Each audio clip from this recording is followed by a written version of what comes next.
The VGRT Gaming Podcast, episode 780, recorded on May 9th, 2026. Hello, and welcome to the 780th edition of the TD Gaming Podcast and 613th episode of Video Game Roundtable. I am TJ Dinzer. I am Scott Dirk. I am Jonah Falcon. The VGRT Gaming Podcast focuses on game news from around the industry and a gaming flashback. Yes, we do have a gaming flashback this, and it's one, it's a major one. Go ahead, Scott. Okay. Let's see. So, gaming flashback is the Legend of Zelda: Wind Waker. The Legend of Zelda: Wind Waker is an action-adventure game developed and published by Nintendo for the GameCube. An installment in the Legend of Zelda series, it was released in Japan on December 13th, 2002. In North America on March 23rd, 2003, and in Europe, May 2nd, 2003. The game is set in a group of islands in a vast sea. Departure for the series, the player controls series protagonist Link as he attempts to save his sister from the sorcerer Ganon and becomes embroiled in a struggle for the Triforce, a sacred wish-granting relic, aided by allies including Pirate Captain Tetra, an incarnation of Princess Zelda, and talking sailboat named King of the Red Lions. Link sails the ocean, explores islands, and traverses dungeons to acquire the power necessary to defeat Ganon. Wind, which facilitates sailing, plays a prominent role and can be controlled with the magic conductor's baton called Wind Waker. Yeah, how can you not have a talking sailboat? Yeah, it gets lonely out in the ocean, so I imagine that's a good companion. All inanimate objects in Zelda games have to be talking. And Mario games too. I think this was the first Zelda to have the ability to take selfie snapshots. Well, let's continue on. Just go ahead at its release. The Wind Waker was directed by Eiji Aonuma and produced by Shigeru Miyamoto and Takahashi Tezuka. Development began in 2000. It retains the basic 3D gameplay of its predecessors, Ocarina of Time and Majora's Mask, but the team chose to avoid the realistic graphics of previous games. Instead, they implemented a distinctive cartoon-like art style created through cel shading. As its release, The Wind Waker received critical acclaim for its visuals, gameplay, level design, music, and story. The art direction proved divisive amongst players and contributed to a comparative weak sales. There should be an addendum here because we'll continue. We'll talk about it in a moment. Okay. The game sold 4.6 million copies, far below the 7.6 million sold by Ocarina of Time. As a result, Nintendo changed directions with the next major Zelda installment, the more realistically styled Twilight Princess. The Wind Waker's reputation improved over time. Yeah, everybody was really salty about the fact that it looked like a cartoon. Well, they showed this demo of a photorealistic Link, and people were very hyped for it, and they were confused why that wasn't used. And I can't remember why that 3D Link was made for what purpose, but it wasn't the next game, and that's what people felt misled about. So, it really hurt. And, of course, the Wii itself, I think, was generally having trouble, I think Assassin's Creed 4 Black Flag was directly inspired by this game. Yeah, they had they had the sailing in Assassin's Creed 3, but a lot of 4, the Black Flag, felt a lot like Wind Waker. Especially when you're singing she shanties. Yeah, it's great. Oh, go ahead. I had a lot of sailing in Suikoden 4, so when I think about that, I think of Suikoden 4 for the sailing.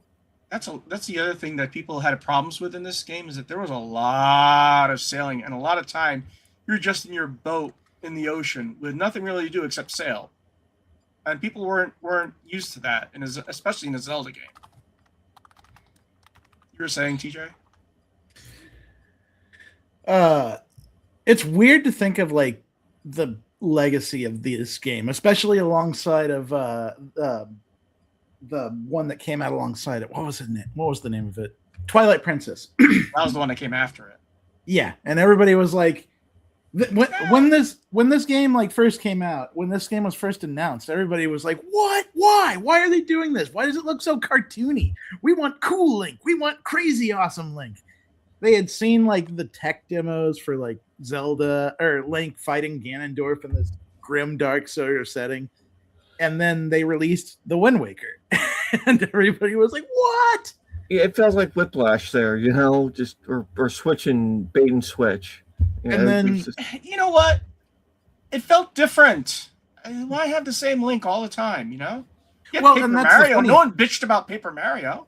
That's what became the funny thing is that like eventually they did do Twilight Princess. They got their grimdark thing going, but in the long run of things, people love the Wind Waker so much more. Like, by the way, Twilight Princess was nowhere near as good as Wind Waker. That's what I'm saying. Like, in the time since, people have come around to realize that like Wind Waker is clearly the superior game. Like, one of the other things that people thought it was like a DS game on the Wii, also, or a 3DS game. It felt like they brought some handheld game onto the Wii.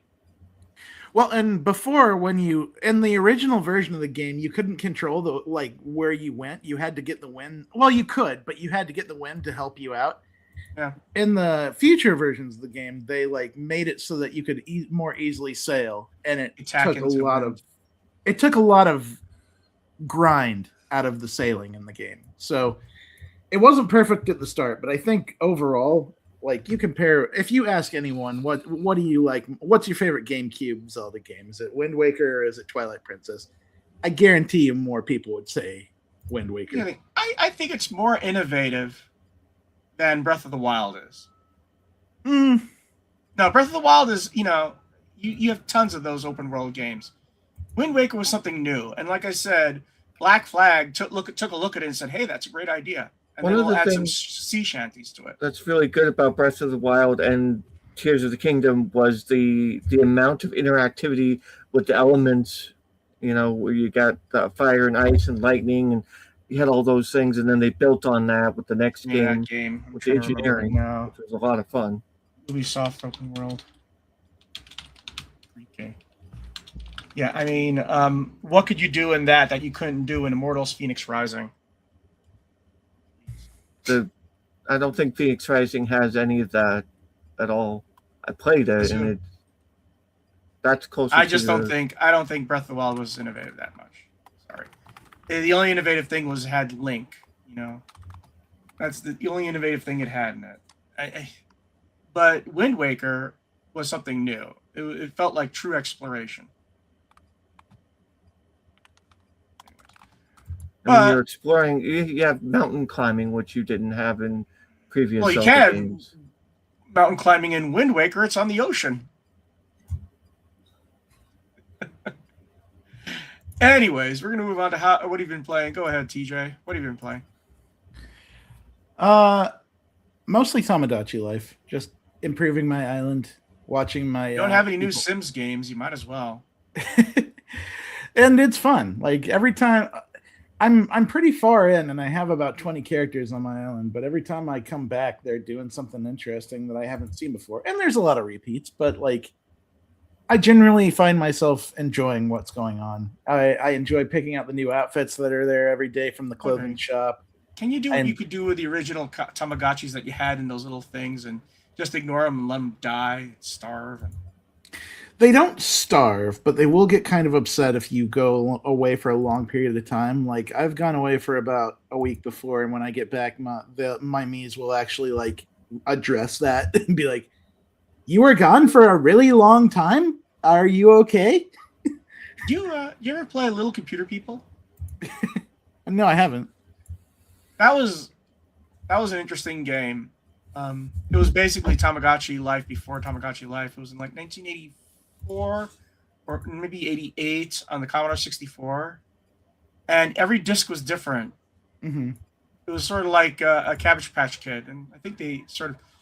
And I remember one person said his name was Mark, and then the LCP on the disc's name was Mark. And when he told him his name was Mark, the little LCP thought he was messing with him and was really angry and never really got rid of that anger. I think he was making fun of him. But they would go up and down this house. He would have his little dog, and you'd have to send dog food and all that stuff. I hope they remake that. It couldn't be too hard to remake, and it wouldn't be like The Sims. It would be more like Tamagotchi, and more like Tamagotchi than Tamagotchi is now. Yeah, and like it's fun to play Tamagotchi for me, for one thing, just because there's so much opportunity to just draw and come up with like Mad Libs things. I've said it before that I think that this game gives back to you as much as you put in creatively. Well, isn't that the way it always with The Sims? I mean, sure, you get back what you put in. But like in The Sims, I don't get to. So I made a. You can drown Sims in the pool. Come on, it's fun. No, listen. In the last 2 weeks, I made a spoof of Princess Zelda. Okay. And I was like, well, if I'm going to make Princess Zelda, I should make some form of Link. And instead of making like another character, you can make pets in the game that you can then give to your characters. So I drew the NES sprite of Link and I named it The Boy, and I made it into a pet and I gave it to Zelda, and now she walks around with it. It's like she takes it on walks, and it's supposed to be scary. So like I gave it the personality of fierce, and when it does its little, you can give them little barks. So when I gave it for an animal noise was hi-ya, it just screams that. So from time to time as it's walking with her. And that's just all sorts of little things that I came up with on a whim because I was bored one day, and I was like, I'm gonna make Princess Zelda, and then I made Link, and now they're just running around on my island together. It's a good thing you didn't name your dog Link, or else Zelda would be carrying around a little Link as a pet. Yep. How about you, Scott? What have you been playing?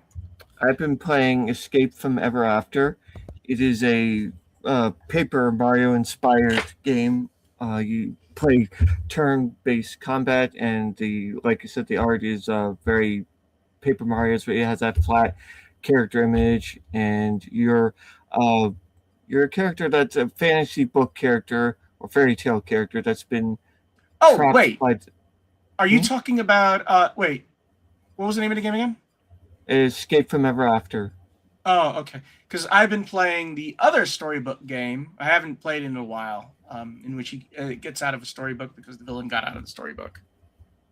Yeah, I think I know which one you're talking about. Yeah.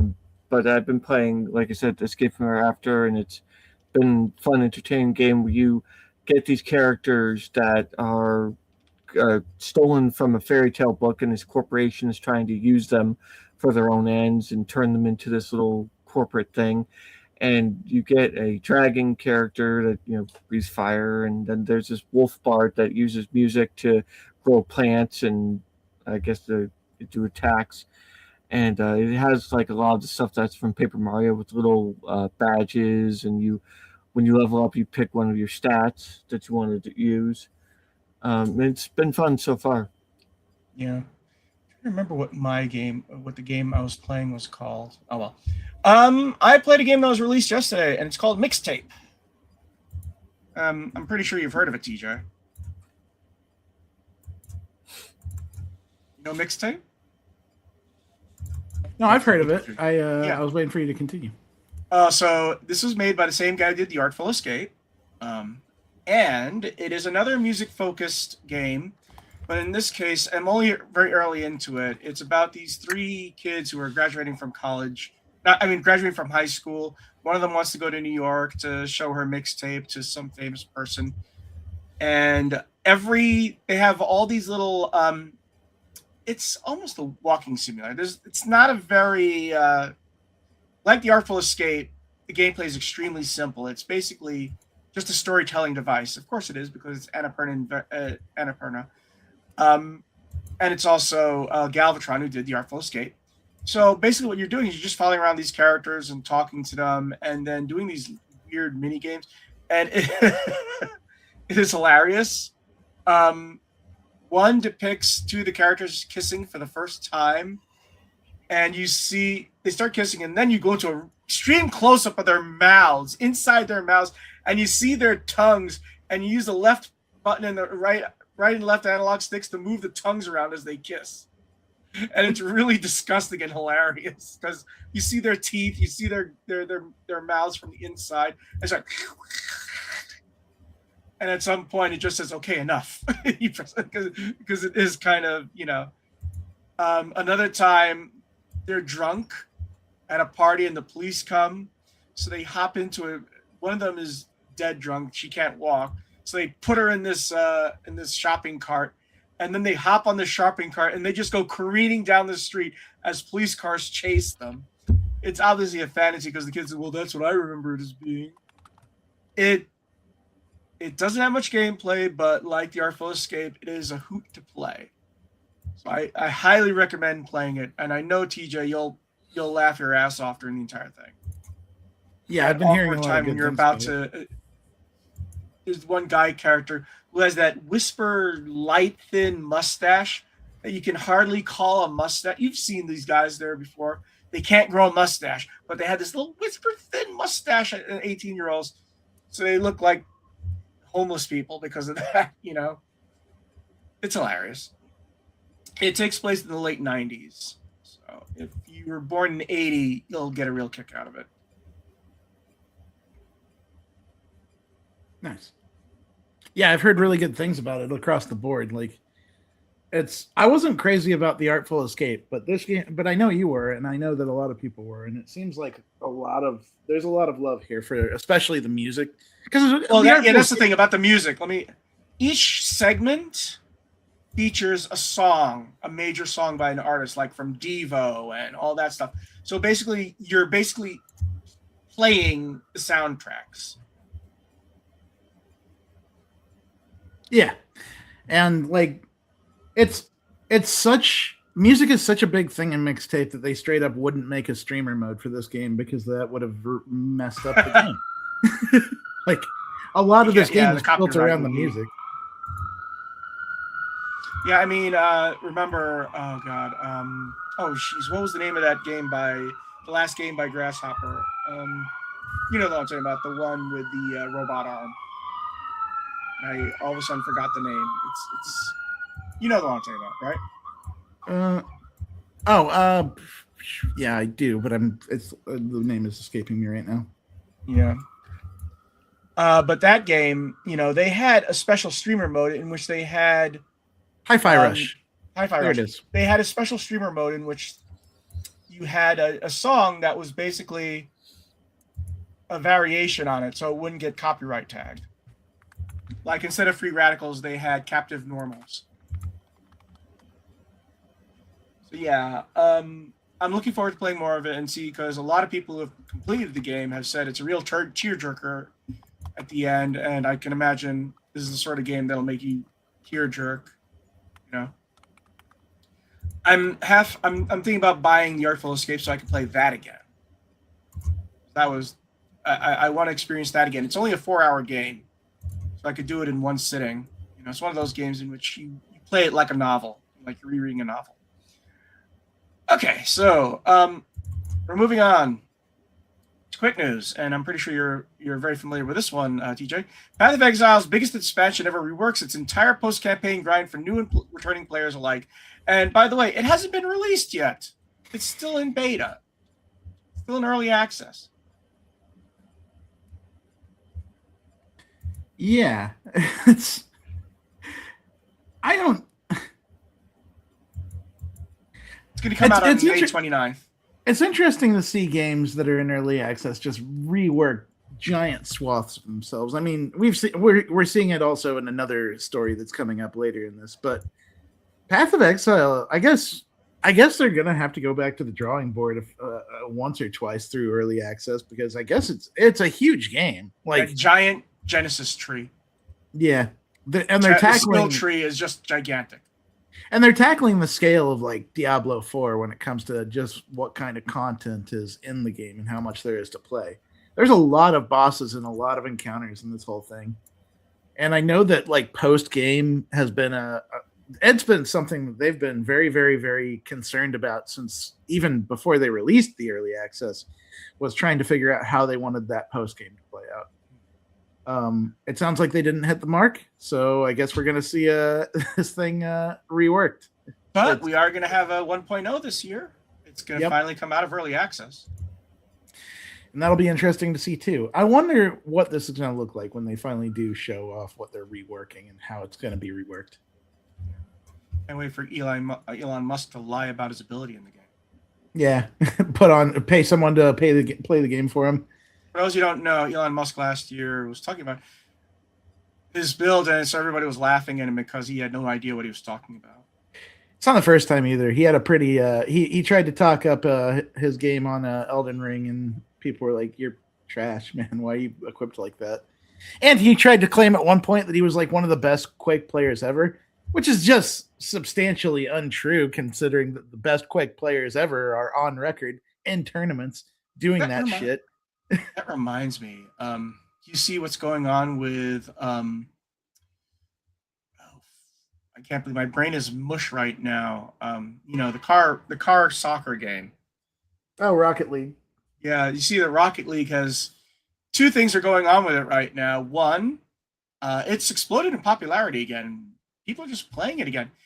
And two, there's a massive cheating thing going on with it right now. Even worse than NBA 2K. They've tried to combat it, but it's sort of like cheaters. And here's the thing I want to do with what they should do when they have tournaments, and they do this, Everybody has to play on a PC they don't own and use controllers that are given to them, and then we'll see who the real good players are. Don't have those cheating handicaps.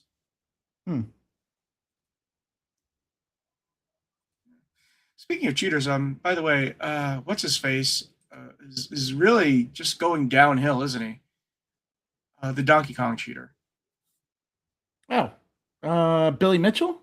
Yeah, Billy Mitchell. He's falling even further. I don't know if you've seen the news about that. Try not to pay too much attention to Billy Mitchell. Couldn't happen to a nicer guy. Like Billy Mitchell has been a prick. I was gonna say that man has been a desperate prick. That man has been what? Who Billy Mitchell is? I forget. Who is that? He's the guy who claimed to have the record for the Donkey Kong game. There's actually a documentary about it. The guy who wears the Star Spangled Stripes shirts. He's rich, and he's going to be significantly less rich. Yeah, and I was saying, like, for a very long time, and I have personal history with this, Billy Mitchell has looked like a living cry for help.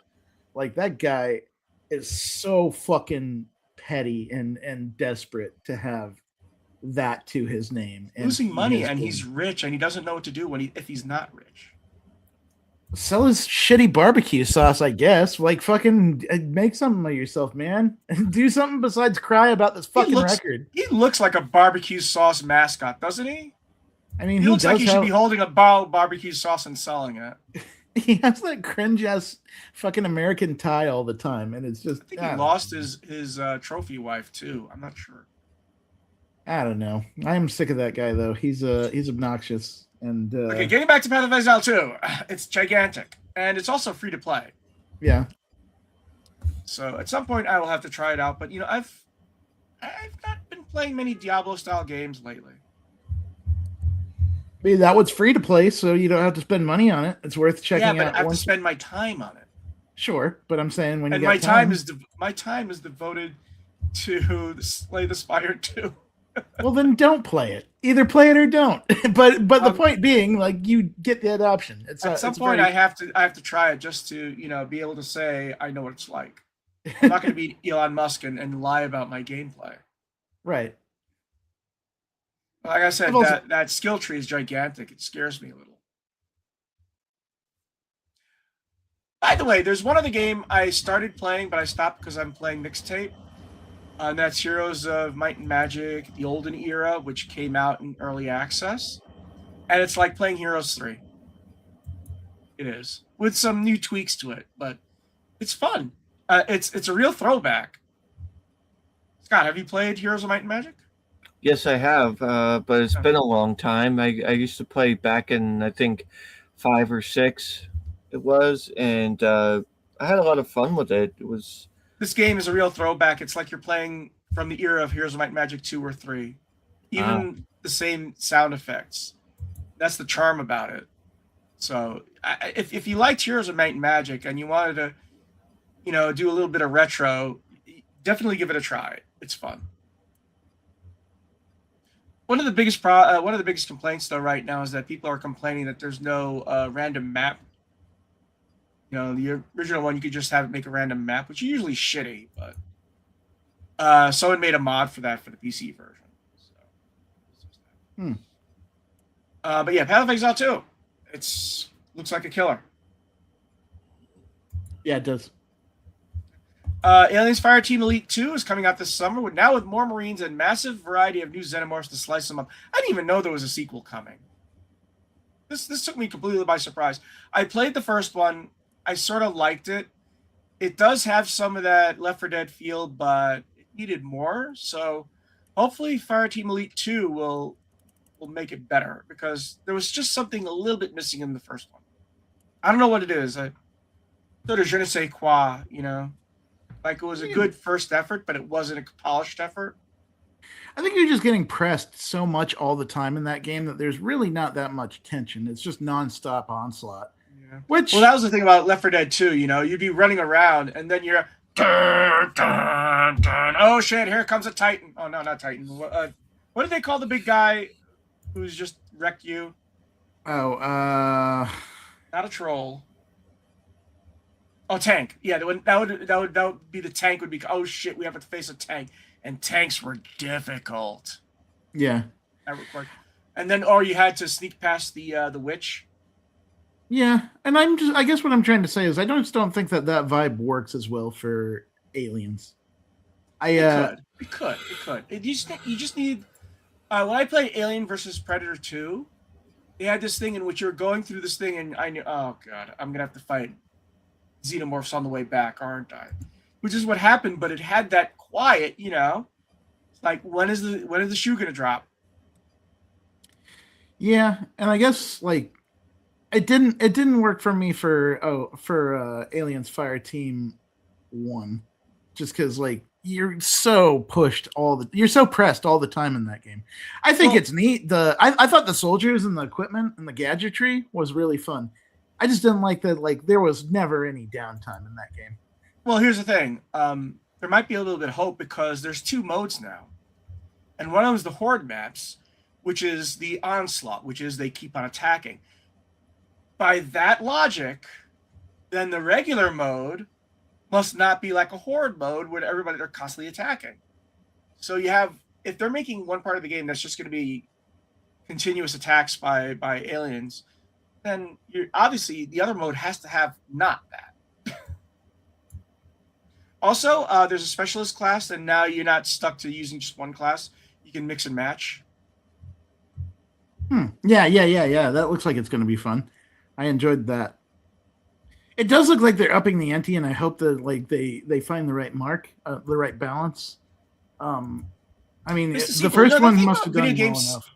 The thing about video game sequels is that people like the first game. It's always the second game that really, that really takes it up a notch. Like Assassin's Creed, the first game was okay. The second game is everybody's favorite. Poor Altair was overshadowed by Ezio. Yeah. I mean, let's put it this way. Back 4 Blood was a disaster.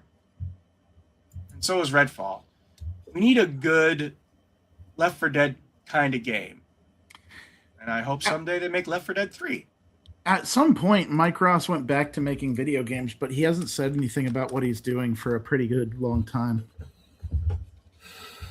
Turtle Studios, they dropped the ball. Evolve could have been something, but it wasn't. I'm sorry, Mike Booth. But yeah, at some point, of, Friday the 13th, the game just ate its lunch. No, not ate Friday the 13th. It's still going. Oh, I can't believe I forgot that name too.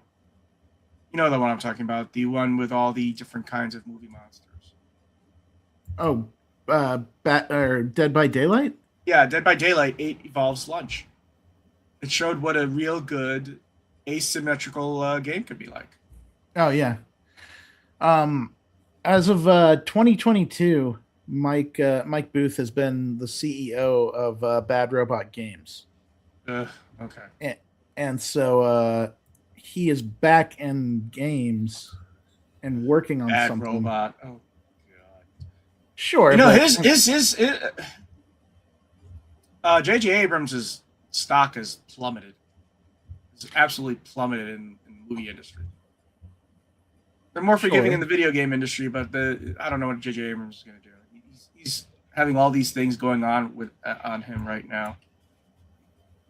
Okay, Sony records a $766 million impairment loss against Bungie for 2025 financial year. Yeah, it was not a good year. So it's like as well as you thought Marathon was doing, it and Destiny lost money for Sony. I don't know if this report includes because here's the thing: Destiny 2's player count is dropping. It is going out. And they have it. Bungie has delayed the next update for Destiny 2. Okay. You know? Yes. Okay. So Marathon was included in their recent metrics, but only for a month. It came out on March 5th, and their fiscal year on which this reporting came from ended on March 31st. So Marathon had 1 month to be a part of this quarter. It was obviously. I think it underperformed for what they expected. I think you're right in saying it hasn't gotten as much traction as they were hoping for. It did put a little bit of life in the Bungie fandom, but Destiny 2 is just, and I have to wonder if Marathon is stealing players from Destiny 2. I mean, it's the more interactive, it's the more engaging and active and new things. It's new. That's all. It's new. People are bored. Yeah, and it's still enjoying about 13,000 people, which is more than a lot of extraction shooters can claim. Yeah, but it's still a good chunk of change when you're losing $750 million. Yeah. And remember, Bungie bought Bungie for $3.6 billion 4 years ago too. So I don't know. They did it when they just wanted to do everything live service. Yep. And Destiny has not really found its footing. It hasn't found its way back to like the levels of. It's not. I don't think it's ever going to get back to. I've never liked Destiny. Okay, and I'm a big Bungie fan. I thought it was dull as dishwater. I did too. I didn't play it for very long, and even after they replaced Peter Dinklage, it was still dull as dishwater. Yeah, I didn't play it for too long either, and I'm trying to see where its numbers are sitting right now. You know, I have this urge to go back into Fallout 76 and just going to see what's going on in there. Oh, they update that game pretty frequently, so that's what I mean. It's like, and now you have actual NPCs. I haven't played after they added the NPCs. I've gotten to talk to its director, John Rush, a couple times about it, and he is very, very, very passionate about like what they've got going. They did an expansion where you could finally become a ghoul. Like, yeah, I know, I saw that. Transform into a ghoul, and a lot of people were really excited for that. Yeah, I mean, Bethesda being bought by Microsoft meant that Fallout 76 could live, because now you have no barrier to entry with Game Pass, and people just play. And that's not to say, they still play on Sony, of course, and PC. But... Anyways, we're going to move on to major game news. Okay, so this one, I'm waiting for you guys to react to this one. Nintendo announced a Switch 2 price increase, and this comes from Eurogamer. Nintendo has announced a price increase for the Switch 2. This follows reports that Nintendo is facing pressure from investors to increase the price of the Switch 2 console due to concerns about its profitability.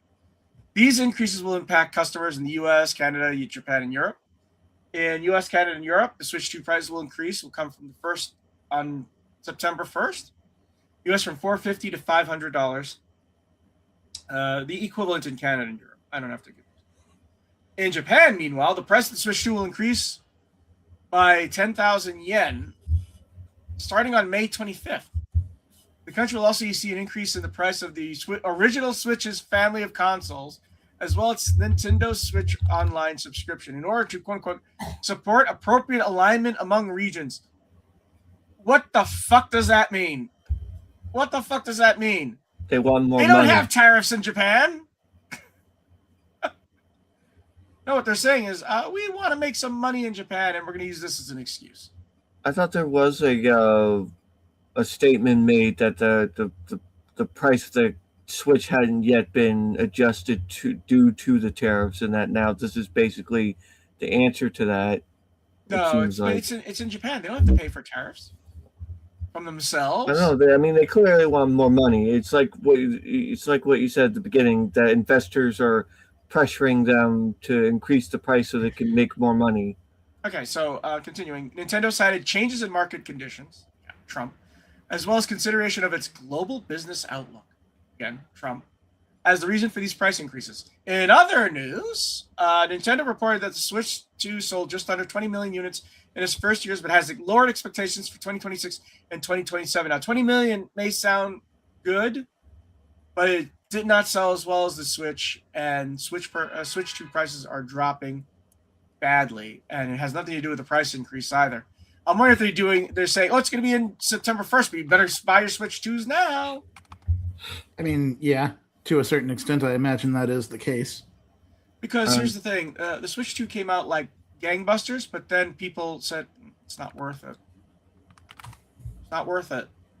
That's what I felt. It felt like it's not worth it. It's like people are having regret. For one thing, the Switch 2, it's like the Wii U. It's not different enough from the Switch. It's not. The games like are more Wii U. expensive. What?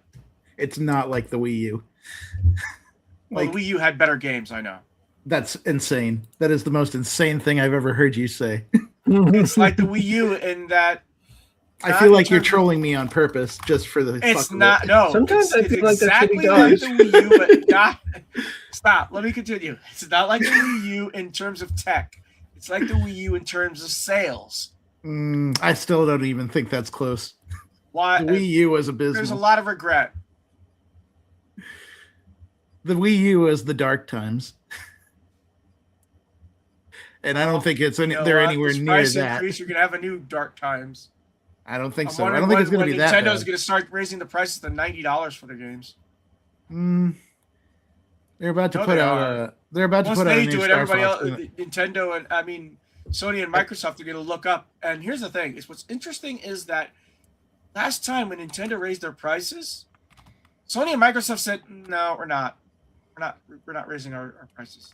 I think there's factors like the game card key cards that have really upset a lot of people. Oh yeah. Where game isn't actually your game, and then it's like that flower for the chat. Oh, the chat button.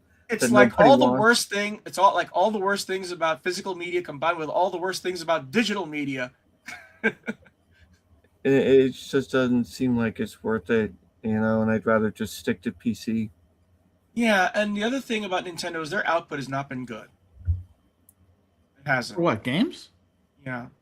The first party output has been underwhelming, and people are wondering why do we buy this when the previous version on the Switch was better? And I don't know not about cheaper that anymore. Oh yeah, how about spending $60 for both Super Mario Galaxy games when you could previously just buy each of them for $15? Pacopia sold gangbusters. Well, yeah, but that's a new game. I'm talking about Super Mario Galaxy right now. You're expected to repay $60 for games that were $15 each. Yeah, and that's not like I'm not saying that they've been perfect by any stretch of the imagination. I didn't really go for the Galaxy games just because of that price. Tomodachi, but they've been doing things. They have some good games, but it's not like the Switch in which you had hit after hit after hit after hit. They didn't smack you in the face with all their hits, and then they come out with that latest Pokemon game, which looks like it was made for cell phones from 2005. So Yeah, but then, like I said, Bonanza did good for itself, and then they got to Pacopia, and they've had pretty decent bangers. Yeah, here but and it's there. not showing up I'm in the not Switch saying 2 they're. sales. I'm saying, but it's not helping Switch 2 sales. I think people have already. See, here's the thing: you have your banger. Even if you have your bangers coming out now, there may not be people around that are going to play them. But Procopia did help the Switch 2 sales. That was like a part of what what drove the sales across the last. Blue season. Dragon helped sell Xboxes in Japan for a bit. Sure, but also they're about to put out another Star Fox, and I know it's like a remake again, but It's a remake. It's also going to be a $50 Switch game, a Switch 2 game. Like, yeah, I'll believe it when I see it. I want to bet that it's going to be $60 by the time it's ready to come out. it's actually up with their pre-orders right now on Switch. Okay. Let me pull that up really quick. Let's just say the Switch 2 lost all the momentum of the Switch. I don't think so. Because it has not sold as much of the Switch year to date as the Switch did. You can say that it's not even performing close. as well, but it lost momentum. I think that's unfair. I think the Switch has more momentum than the Switch 2. Yeah, Switch Star Fox in June is going to be a $50 game, which is dope. I like that they're doing that. We're like, they're not making every one of their games $70 or $80. They're pricing them. I think the whining about Donkey Kong and Mario Kart being that expensive, they must have seen it. It must have hit them in the pocketbook. Maybe, but like Pacopia was still a $70 game. Pacopia needed a lot of development, so it had to pay for itself. And then Yoshi and the Mysterious Book is going to be a $60 game. So it's I'm not really sure how they decide what the pricing on their games is. But the pricing is that we're not selling enough games. We better lower prices. And the Splatoon Raiders is going to be a $50 I have to wonder: are those game. digital prices or physical prices? These are all digital prices. I'm looking at the shop. Yeah, there you go. Because they're going to do a physical thing. They have to pay tariffs. Yeah, Although I heard that the Supreme Court struck down the 10% tariff. I don't have the news in front of me. I just remember seeing that in the past few days. But I agree with you that the Switch 2 isn't selling as well as the first one because I can actually pull it up here. It looks like the Switch 2, the original Switch, had sold about 22 million units by this time. So yeah, like demonstrably, it's doing less good than the first Switch did. It's not selling as well. anyways, we'll move on. I still think they have a good slate of games, and I'm excited for what's ahead. I'm really excited for Star Fox. Well, here's the thing. Usually, the best games of a console are when it's on the decline or it's in its late stage. So the games will get better. It's just hopefully people will appreciate them. Yeah, it's a big old bummer. I really hoped that Nintendo wouldn't do this, but I mean, what can they do? They have to at some point if everybody else is raising their prices. Anyways, moving on. Oh yeah, but let's compare. So Microsoft is talking about their project. What was it? Genesis? Project Genesis? Helix, right? Helix. No, Project Genesis is what Khan wanted. Project Helix, yeah. So it's going to be $900, and the thing is that Microsoft is making a lot of noise, and by the way, so is PlayStation, which we're going to talk about in a moment. Have been making a lot of noise about chip prices. The PlayStation 5 going to $900 is just insane. It is. That's just insane. You can't be that desperate.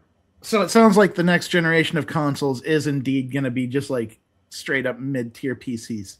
Like that's the prices we're paying for. No.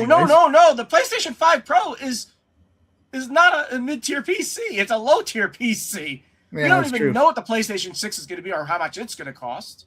Worry about the PlayStation 5 Pro being $900. And they're going to have to compare that to Project Helix? Yeah.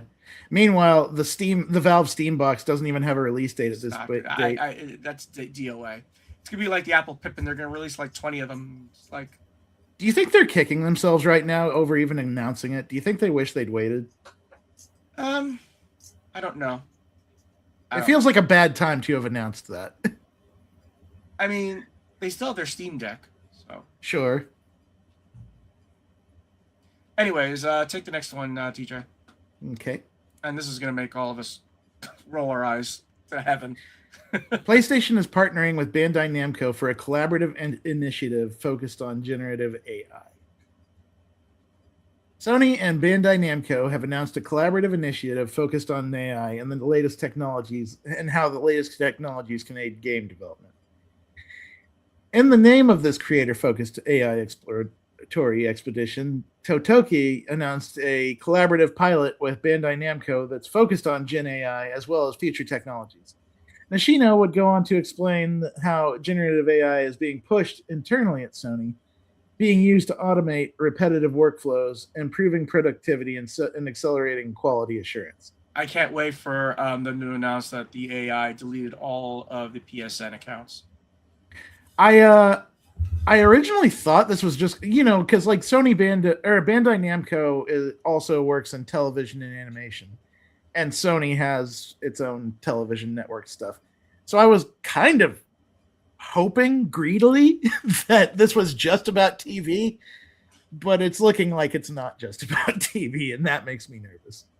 Oh, we need more AI slop in Sony games. I mean, boo. We need to see them fire 10,000 people because they think the AI is going to replace them. Then have to hire 5,000 people to deal with the mess that it creates. It's hilarious. I'm getting nostalgic for when they were trying to push NFTs. Jeez Louise. I don't know. Like, man, it definitely feels burst. I know it's going to be a disaster because here's the thing. Even if we don't think we're part of the AI bubble, we are. Yeah. We are. And it's going to cause a massive recession. I mean, look at all the data centers in the space they take up and the environmental impact. At least 50% of them apparently are not going to ever open because no one wants them. Right. And they can't fund them. Like local area, like neighborhood communities are straight up rabidly fighting against that stuff in town hall meetings. And when people pass that anyways, then they get mean. Yeah. I can't wait for the AI crap to go away. It's been just a long nightmare. I'm currently in the era of, is this AI or real? And it'll be all sorts of things from just some harmless, quote unquote, harmless little meme thing that somebody wanted to make to seeing people being arrested or detained. And I'm like, here's the thing. I don't even know let's anymore. Let's divide what we're talking about when we talk about AI. We're not talking about. I am talking about AI. This is exactly what people are making with it, Jonah. Wait, let me speak. People's faces doing stuff. Okay, let me speak. We're not talking about true AI. We're talking about there is no true AI. I know it's the generative. There is. It's the generative. True AI, generative large language model. Large language model, yeah. Which doesn't know anything about the topics that it's doing. It doesn't know anything about the topics. No, it doesn't. True AI will know what the topics are, and this is not true AI. I know it's not. I figured that out for myself. But I'm just saying these bozos don't understand this. No, they don't. They think. The thing is, one thing they have to understand: large language models, they use random factors, so they don't keep using the same word. I see them sitting there thinking that we're getting close to singularity or whatever, and it's like nowhere near. No, you don't have data from Star Trek or Johnny 5. Don't give me that bullshit. And we're also finding out that billionaires are morons. Oh yeah, definitely. I mean, you have Warren Buffett, who's actually a smart businessman, who's avoided all this shit, and he talks about how he pays his taxes. And if everybody paid their taxes, we wouldn't even need a property tax anymore in the U.S. So, anyways. Moving on. Go ahead, Scott. Okay. Atari announces it has acquired the rights to the first 5 Wizardry games. This is from Shack News. Have you played the Wizardry games? I have not. Okay. Atari has announced that it has acquired the rights to the first 5 games of the long-running first-person dungeon-crawling RPG series Wizardry. The leadership of Atari announced the acquisition in a press release as posted on Business Wire. According to the announcement, Atari has gained the complete and exclusive rights to the first 5 games, sometimes referred to as the Ligament Solid, including Wizardry Proving Grounds, The Mad Overlord, which was released in 1981. Wizardry 2, The Knight of Diamonds in 1982. Wizardry 3, Legacy of Legamin, 1983. Wizardry 4, Return of the Wordna, 1987. And Wizardry 5, Heart of the Maelstrom, 1988. The Wizardry series has started by the American developer Surtech, which not only developed most of the mainline Wizardry games up to Wizardry 8 in 2001, but also either developed or published series such as Jagged Alliance and Realms of Arcana. Yeah, I actually did beta testing for Jagged Alliance too. Yeah. So yeah, these games are first person. They're like Dungeon Master, except I can tell you something. They're so difficult. They are brutal. They are brutal. I played Wizardry 5. I love that game. Yeah. I haven't played these games in a while, but I really enjoyed. They did a Wizardry remake 5. of Proving Grounds of the Mad Overlord, if I remember correctly. They did it like a few years ago. Does this mean that Atari will do a remake of them? Not necessarily. Well, there's already a remake of the first one. You got to listen for a sec. There's hair on this story. Okay. So Atari did announce that they acquired the rights to 5 of these 5 games. However, there's another group that owns the rights to that claims to own the rights to Wizardry. It's named Dracom, and it's a Japanese company. And after Atari made this announcement, they said that's news to us. We didn't know that we sold the rights to Wizardry. We still own them. And so there's probably going to be some conversations to be had. I don't know what Atari bought. Apparently, they just Dracom was notified that Atari acquired this, and they were not involved in the deal whatsoever. The question has to be: does this company own the Japanese rights, or do they own global rights? They claim to own the global rights to this at this time, and so because here's the thing: I know that there were Japanese versions of the Wizardry games that came out a long time ago.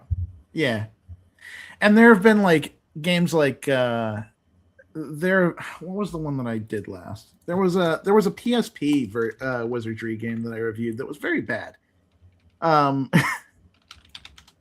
Labyrinth of Lost Souls, and that was done by Xseed and Acquire. So here's the thing: the Wizardry remake, Wizardry Proving Guys of the Full Mad Lord, Overlord, was released in May 23rd, 2 years ago, and it was published by Atari. Yes, developed by Digital Eclipse. Yeah. So I'm not sure what I don't know what Atari bought when they bought these rights, but I suspect that we are going to see much more conversation about this in the very near future. We have a Japanese company looking for some money, and they just want to tell Atari, pay for it, and we'll make this go away. I mean, they have legitimate claim to it. They released a free-to-play Wizardry game in 2025 called Variance Daphne, and it's supposedly pretty decent, but it has gacha microtransactions in it. Okay. But that was released under the Dracom name, so they have been doing stuff with the series. I don't know. Like it'll be. I think. Because Atari made it very specific that they just got the rights to the first 5 games, not necessarily the series at large, but these 5 games in particular. Yeah. I don't know if Surtech is still around. They're not. They're defunct. Yeah, because there was it Wizardry 10? Oh no, it was Heroes. It was Might and Magic 10 that came out. Yeah. So for those you don't know, Wizardry is a very foundational RPG. As you could probably tell by the first one coming out in 1981, it was a line. It was a line, what's called dungeon, which you go down in 3D, quote unquote 3D. It's not step-by-step 3D, and you fight these skeletons and stuff like that. And it was basically like a predecessor to Bard's Tale. Basically, a lot of turn-based 3D games and Might and Magic took their cue from Wizardry. There's a lot of hardcore fans. Yeah, there were a lot of games that, like the old SS Gold Box games, had a lot of like dungeon crawling first-person screens. No, but that was top-down. When you went to combat, you did, yeah. No, this was completely. Combat was also in the 3D screen as well. Mm-hmm. Just like Bard's Tale. I remember that. Anyways, moving on to the next item. New Slay the Spire update deletes its most controversial boss fight, and this comes from some PC Games N. The Door Maker is dead. Metacritic's new Slay the Spire 2 update just landed on beta, and the developer finally made the decision to put its most divisive entity beta and start fresh with a completely new creation. The latest Slay the Spire 2 patch notes that also introduced the first incarnation of the Bestiary and a fresh helping of balance changes for the roguelike builder, led by some fairly notable defect buffs. Yeah, some people thought the defect was kind of weak. The Door Maker had already been through multiple reworks since Slay the Spire launched. His most recent form required careful counterplay, but it was also frustrating as hell because what he would do is he would have one form which would, if you used a card, you lost it. The second mode was if you played a card, everything you lost an energy, and the third form wasn't as annoying. I'm trying to remember what it was, but yeah, it was a pain in the butt. Now here's the thing: I did manage to defeat the Door Maker the last 4 times I faced him, but even though I defeated him, it wasn't fun. Yeah, that's what I was getting out of the vibe that people were talking about, is that it just wasn't fun to play against him. I played against the Door Maker before this patch, so I never saw. He was fine before they buffed him like beyond hell. I liked the stage of the fight where you just get your chance to finally play, and then when I heard what they did to him, I thought that sounded very annoying. Well, like. Here's the thing: if you didn't have the right deck for the Door Maker, and you can see his image on the top, if you didn't have the right deck, he would wreck you. Yeah, and he seemed very hard when I came up against him, even pre-patch. So like, he was manageable. I actually had fun playing him because here's the thing: his design is great. I like. You have this portal, and then all of a sudden the portal opens, and his hands are there. Then he's looking through it, and then these various body parts are sticking through this portal, which is great. I enjoyed it. So here's the thing. Megacrit, I thought the design was really cool too. Megacrit said he was over the complexity threshold of what we want and had lingering issues. We decided starting fresh over and let us hit what we actually want from an Act 3 boss. Notice that terminology, from an Act 3 boss. There's a lot of speculation that he might be the Act 4 pre-boss. Now, those of you who played Slay the Spire, before you face the heart, you face the shield and the sword. And they would whittle you down if you weren't ready for it. So he could be a pre-boss battle. Yeah. Which would be great. And I would expect something that was frustrating there, before you had to face it. In its place is the Aeon Glass, a floating hourglass. It starts out with 3 stacks of artifact, preventing you from applying debuffs at first. He also boasts an effect called Withering Presence. Adds a Wither status card to your hand for every non-force status cards you play. This deals 2 damage if you play it, if it's in your hand at the end of the turn, and carries both retain and exhaust. You'll need to spend 1 mana it costs to get rid of it. Yeah. There are people that played it, and they say he's boring. All he does is hit hard, and that's it. It screams of, we got to get out of Act 3 boss fast. That's a bummer. Do you think the Door Maker ever comes back? Oh, he definitely will come back. A, design is too good. B, he works as an ultimate boss, like an uber boss. So we'll see him. They're not going to waste that character design. That is, yeah, because that seems like there's a lot that went into that. It would be a shame if it just fell by the wayside. No, it's not going to fall by the wayside. I'm still have you played Aeon? Have you run into Aeon Glass? I haven't tried the Aeon Glass yet. I haven't faced him. I keep on facing the test subject, who has his own. But the last 2 times I played the test subject, I absolutely wrecked him because of the combos I had. The last combo I had was with the Ironclad. Because here's the thing: I don't choose a character; I go rando. And the Ironclad I had the Hourglass, which does 3 points of damage every beginning of every turn. Had a rock thing, which it would just hit all the enemies in front of you, and every time it did that, it would add 5 more points to its damage. I had the Stampede, which means it'll randomly take any attack that I have and make an attack, and then I had another card which says, oh, the last attack or skill that you used, you're going to do it in the beginning of the thing. and then I had the other one that does 3 hits if you lost hit points. So basically, I was doing almost nothing, and the game would just have my character hitting him automatically. Whack, whack, whack, whack, whack, whack. That's one of the ways to defeat that guy is not to play many cards, just let your cards hit him by themselves. So yeah, I'm enjoying it. I'm still enjoying it. Every time I'm bored, I just pop in Slay the Spire. It's my go-to game right now. I do have to play in mixtape. There's absolutely nothing wrong with it.